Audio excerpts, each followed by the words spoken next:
هر وها نخوشین زوستانه ادی وقت وی اگر کو مرو به نخوشی که بلور هوا جهدی ادی سر به جان هوا خوش دبل بلش خو اف گوهرینا هوا دیگه کو بدن مرو نخوش کوي کام بلیرن پروفسور دکتر خالد دمر لسر وی که وکی پیش نیاز به تایبت جیش بو کو خو که چه دویجه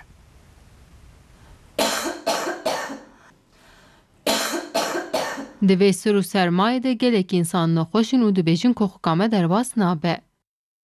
لی به درمان به malzeme malیم به درمان کرمانجی به نباتان کوکا مروا باشت و اما چند هفت تعریف آبدن و لمه باش گداری بکن. جوان چند تعریفان یکیش چایا هیرویه.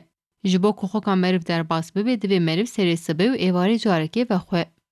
6 هفت هیرویه هالدن اما تخنی اسکانکی سردجی آواخو آنجی تودکاری آوا کلیای پیشه ده کلیا آنجی یعنی یا تایبتی راستی چیه زنی دی آوه تخی ناف اسکانه سردجی بجمیری هیروخی تخی ناف برا 5-6 دقیقه بسنه وقتا سکنیزجی تکاری دیویجی بگیری سر بگیری و 6 دقیقه شونده اوا چید به یا ود کتینی آوایی ود خوی اوا کوکی را گلک باشه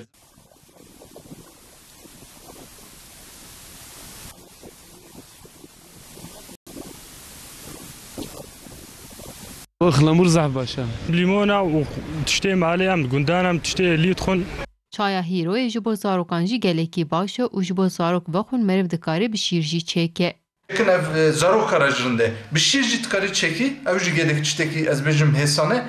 Ihlamur